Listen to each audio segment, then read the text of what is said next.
Cece atau sering familiar di kita adalah panggilan untuk kakak perempuan masyarakat Tionghoa di Indonesia kali ini. Menceritakan cerita keluarga dari narasumber kami bernama Go by the Go. Aku kenal karena emang langganan aku beli madu dan teh. Jadi keluarga Go punya bisnis toko macam-macam obat dan perlengkapan medis di dekat rumahku. Cerita ini sebetulnya sudah lama. Go ceritakan ini dan aku di tahun lalu, kira-kira aku juga udah seizin sama Go buat bawain ceritanya di sini dan sedikit menggali kembali cerita yang aku lupa dari Go. Cerita ini tentang ibunya yang bikin geger satu keluarga. Cerita dari sudut pandang Go, saya anak tengah atau seharusnya dari 3 bersaudara.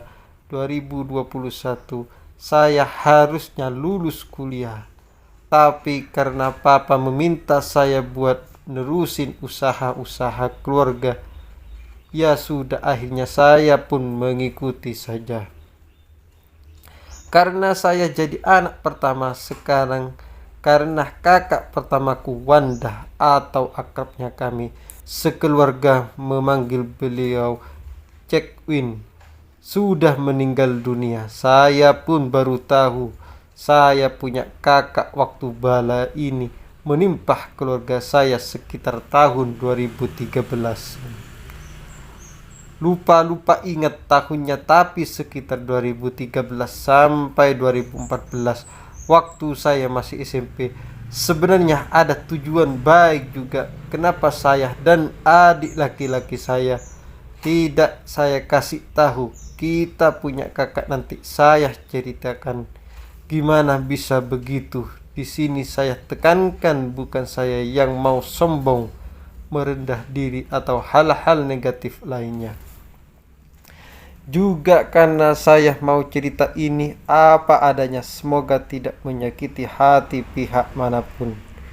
2013 waktu itu saya menjelang di SMP, papa saya tegas sidik saya gak mau anaknya punya nilai kecil di sekolah. Secara sekolah saya sudah sekolah di swasta, tidak boleh kalah sama anak-anak yang lain. Belajar, tapi di sini juga saya mulai merasa ada gangguan di rumah saya yang dirasakan seluruh keluarga saya.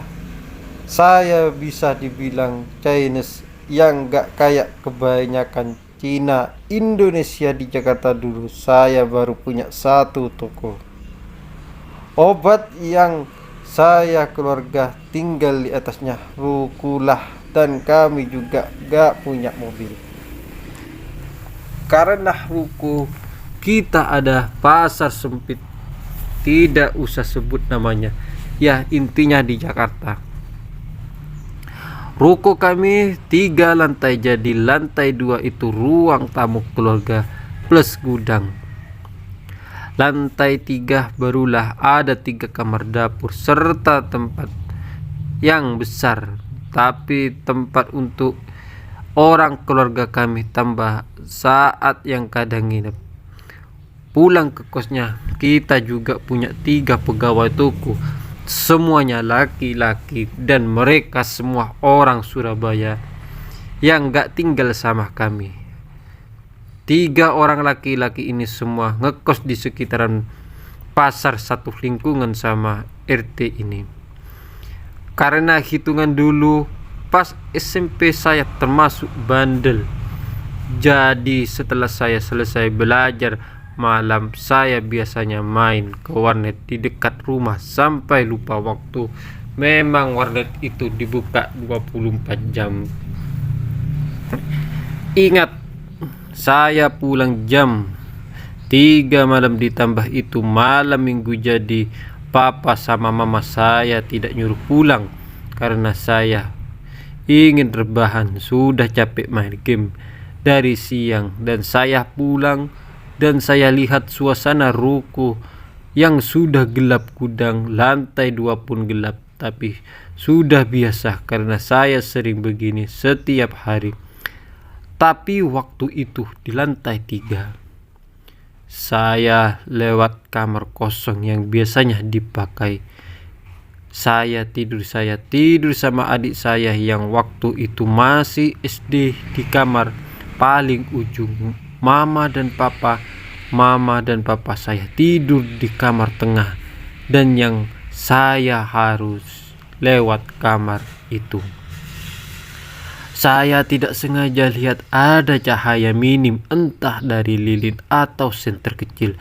Di dalam kamar saya lihat di situ ada cewek lagi nyisir di depan kaca. Saya masih enggak mikir-mikir aneh, mungkin itu Mbak Piah alias ART saya. Saya lanjut ke kamar, buka HP sebentar, dan tahu-tahu kepikiran aja kalau yang tadi di kamar itu bukan Mbak Piah, karena Mbak Piah ini tubuhnya gempal dan tinggi kayak wanita dewasa umumnya, tapi yang tadi saya lihat badannya kecil, hampir seukuran tubuh adik saya, malah lebih kecil lagi. Sebenarnya saya di situ penasaran tadi siapa, tapi setelah dipikir-pikir lagi, saya merinding juga kalau harus pas-pasan sama sesuatu yang bentuknya tidak enak dilihat. Saya akhirnya udah lupa dan tenggelam sama tim sosial media, lihat-lihat meme, dan juga baca-baca komik di web. Lagi asik baca, tiba-tiba saja saya dengar ada suara anak kecil nangis. Bilang tapi suaranya bukan dari luar rumah, suaranya dari lantai ini. Saya simak baik-baik, ini anak siapa? Tetangga saya. Dan tanah kaget banget lihat. Saya tahan, buka pintu terus bangunin saya sama adik saya. Bentar, kita sekeluar, Bu. Jadi ada satu meja kecil khusus, Bu, kita hangat. Kenapa? Ibadah tengah malam, dia juga sedih. Nangis waktu ibadah itu. Kita semua tentu aja nutup mata, tapi enggak dengan nama saya, dia tetap mata kosong. Lilin-lilin di meja waktu saya curi pandang ibadahnya. Gak lama akhirnya saya disuruh balik ke kamar. Papa sama mama saya masih duduk di depan meja itu. Saya akhirnya tidur dan lanjut besok beraktivitas kayak biasa. Tapi lagi-lagi semenjak malam itu, mama saya beda. Dia lebih sering di kamar ketimbang di toko. Bantu operasional papa saya cuma bilang mama sakit hari demi hari. Saya cuma main warnet, sekolah, belajar tanpa mikirin ada apa sama keluarga saya. Sampai hari mendekati ujian nasional, lama-lama saya lagi keras nyuruh saya belajar di situ. Banyaknya pikiran saya yang seharusnya mikirin ujian nasional malah mikirin keluar juga. Seminggu sebelum ujian nasional, akhirnya mama saya pulang ke rumah akung atau kakek saya yang masih di Jakarta juga untuk beber hari. Jadi saya cuma bertiga sekarang di rumah sama papa dan adik saya. Malam waktu mama saya baru pulang itu, saya akhirnya bermimpi.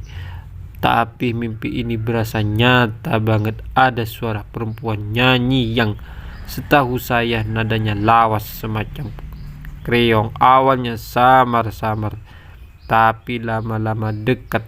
Saya penasaran, bangun di dalam mimpi itu, berusaha dekatin telinga ke pintu kamar saya. Saya benar-benar awam. Lagu keroncong di situ jelas banget, liriknya membayang pelangi beraneka warna. Seterusnya samar di situ juga. Perlahan saya bangun nyata dan masih ada seorang yang nyanyi keroncong itu sampai azan subuh. Betul, saya tidak tidur sampai azan subuh. Sambil sesekali bengong dan HP. Alhasil besoknya di sekolah saya mengantuk. Tidak kambang singkat, tanpa ada dukungan orang tua penghujung lulusan saya. Saya nilai memuaskan, gak marah juga sama, yang penting lulus. Tapi saya tetap disekolahin di swasta, walaupun sebetulnya nilai ujian nasional saya bisa di negeri karena ceburan lulusan ke ospek SMA.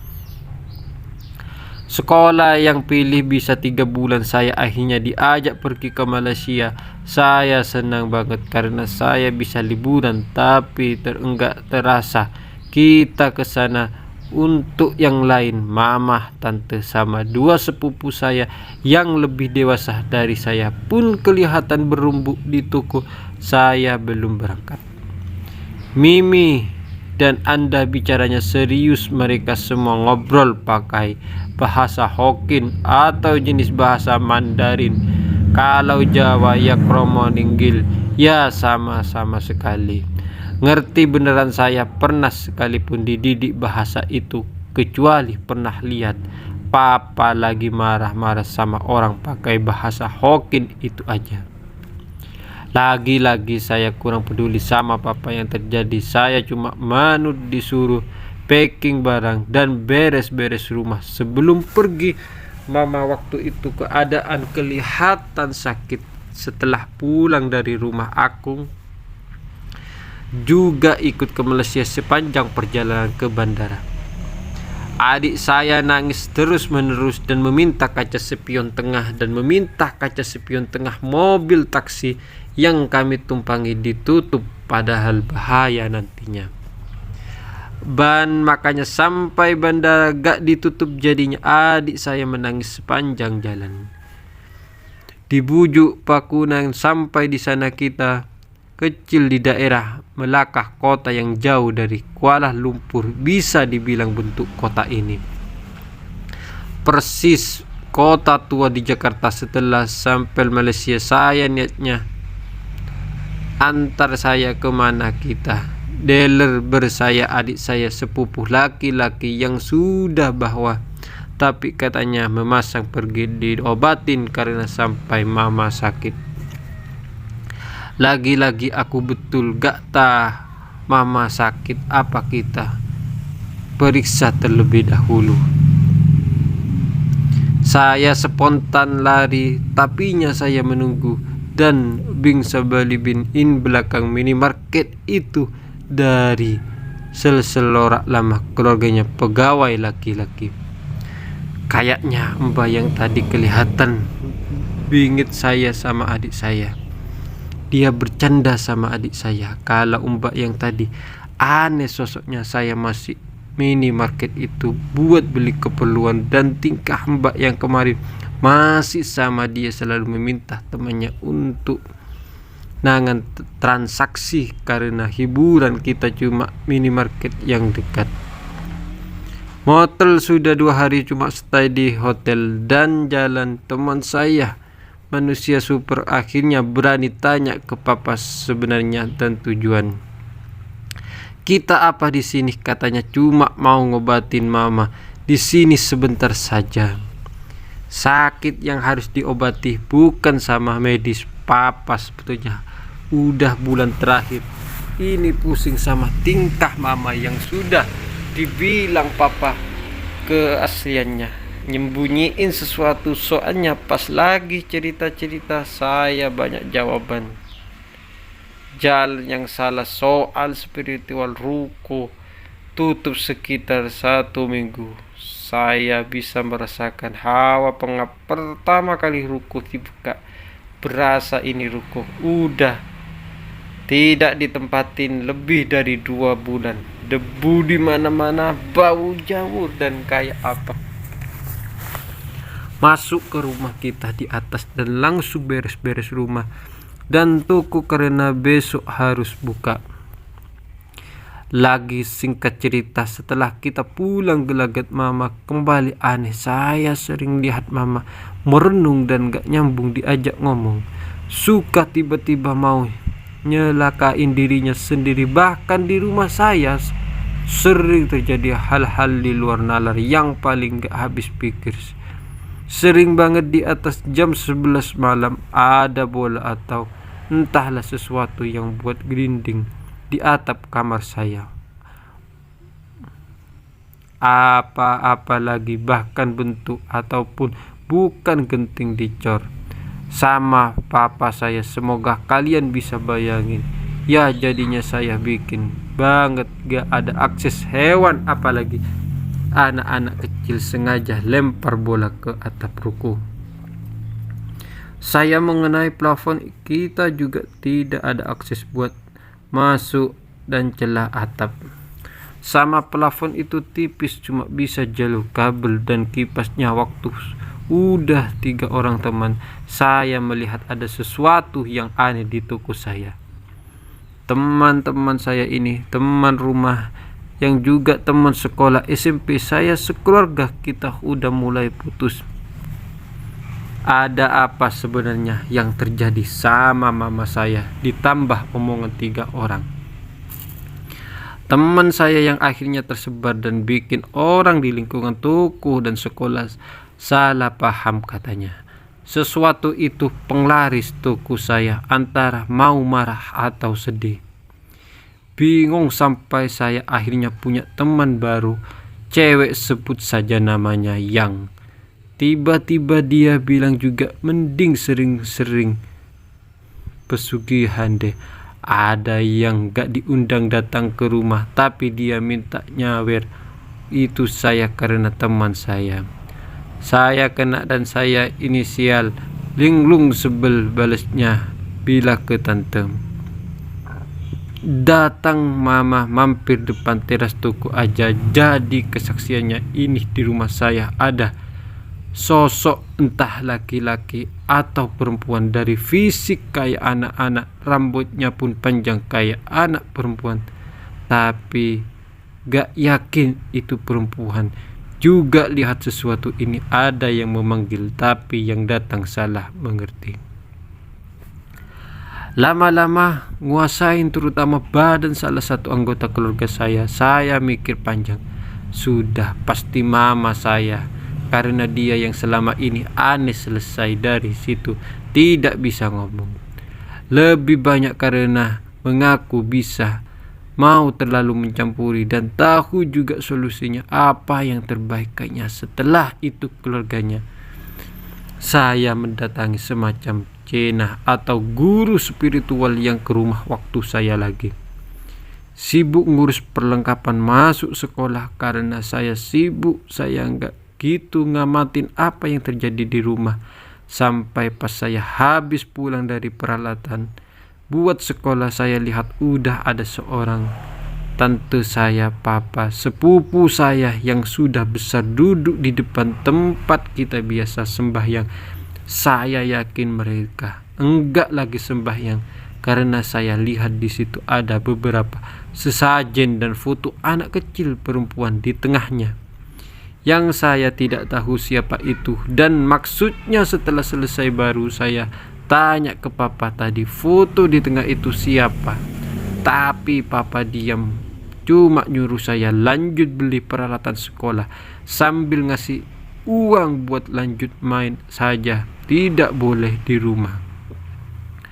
Toko saya digosipin pakai penglaris, itu ujung-ujungnya hampir bangkrut. Entah kenapa perlahan karyawan toko saya minta pulang ke kampung. Jadi toko orderan segala macam banyak yang kepegang karena karyawan yang mau tunangan ini isinya 4 hari pulang tapi seminggu tidak ada kabar. Akhirnya saya sebagai anak pertama ini ide cari tahu, sebut saja ibunya sakit, ini namanya Mang Jafar. Dia kelihatan buru-buru di kosnya pas saya lagi ngepak barang buat pulang. Padahal belum dia saya mau memperkenalkan saya. Ibunya mimpi, gimana Mang, nanti saya main sama siapa dong kalau Mang Jafar pulang? Nanti kayak Mangun lagi, kagak balik-balik katanya. Jujur saya, mama kalau loyal Tapi kalau urusan sama yang tidak kelihatan, saya mending mengurus ibu saya aja ke kampung, kira-kira begitu. Penjelasan Mang Jafar emang tidak kelihatan apa, tanyaku. Yang sebenarnya tahu jawabannya, mama kamu pernah saya pergokin bawa belanjaan isi kepala. Banteng du serem ya mah, bercandain aja. Buat dinding itu mama. Kamu diam saja, gak berani bercandain lagi. Mulai dari situ saya lihat ada anak kecil main di sekitar mama. Kamu saya pikir itu sepupu kamu, jelas Mang Jafar yang kayaknya sudah pasrah buat terbuka anak kecil cewek yang terlihat tidak saya doang, tapi Mang Ijun dia juga bertiga sudah merasa itu bukan anak manusia, apalagi anak tetangga sepupu kamu. Soalnya tidak ada belahan di atas bibirnya. Kadang saya lihat jarinya cuma 4 dan Jafar panjang bikinnya merinding. Waktu itu belum pulang. Emang dia mau tunangan sih, tapi minggu depan. Bukan pas dia pulang kemarin. Panas dingin di kosannya, malamnya saya kerokin. Bangunlah dia, saya kecurigaan itu bertekad. Pas saya tanya kena di situ ngapain pingsan, saya diam saja. Mama kamu nanya, dia bangun, dia pulang yang bertaman. Kalau mau cerita ini sama papa nanti aja ya, saya takut makin tidak karuan. Sebenarnya ada lagi yang bikin saya mau pulang, kata Mang Jafar melanjutkan sambil natap muka saya. Mukanya yang bisa ngelawak sekarang jadi serius waktu malam sebelum keluarga. Kamu pulang dari Malaysia, kira-kira malam saya niatnya beli rokok di warung. Situ nunjuk pakai bibir ke arah warung di pojok deretan. Saya kan harus lewatin ruko papamu baru lewat, kayak ada aktivitas layaknya. Ada yang main coba, tapi ditendang, tapi digelindingin. Berusaha, takutnya maling. Kita harus berhati-hati. Selesai trali sampai gelap aja sunyi, tapi agak lama suaranya langkahnya ku dengar lagi. Udahlah saya turun ngintip. Udah mikir aneh-aneh yang saya habis itu mal anak saya, suara orang jalan, tapi yang bikin mau pingsan itu tangannya besar banget. Jarinya ada selaput kayak kaki bebek. Darahnya saya gak mau lanjut sambil packing barang Mang Jafar beridik. Saya cuma bisa diam dan menghubungkan antara beberapa kejadian. Yang saya kejadian ujar dekelinuan saya, adik saya. Mata awalnya adik saya kaget kenapa saya bermain di sini. Malaysia adik sayuranas perut, tapi tidak ada kejadian yang curus sekarang katakan.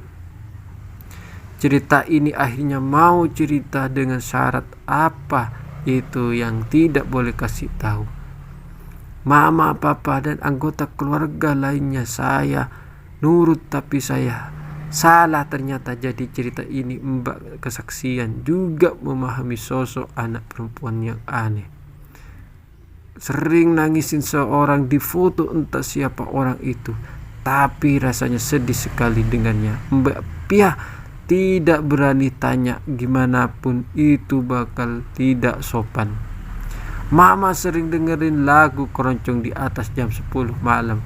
Waktu Mbak Pia ini di kamarnya lagi dandan maupun pulang ke kosan. Pernah suatu malam maka lembur pulang sekitaran jam 11 malam.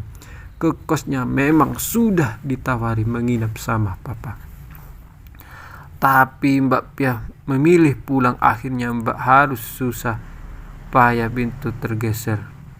Toko yang lumayan berat ditambah papa sudah digembok gerbangnya.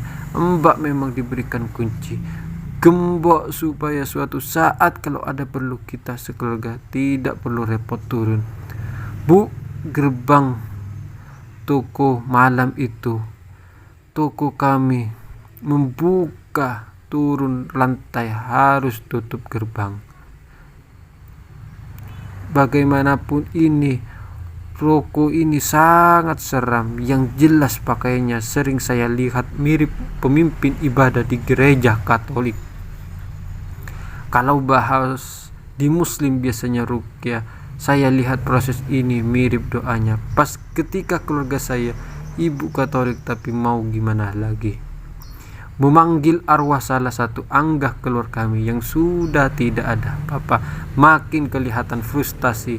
Aku ceritain bagian ini langsung ke inti mengenai keterangan yang aku simpulkan bersumber dari mama setelah diobati sama ahli spiritual itu, dan kesaksian hasil penerawangan dari sang ahli spiritual juga. Dan parah lagi, mamanya ternyata memanfaatkan pelaku santet. Mama tahu bagaimana proses memanggil arwah yang tersayang dari sembaran yang dibagikan di depan wirahara. Sekian ceritanya, terima kasih. Assalamualaikum warahmatullahi wabarakatuh.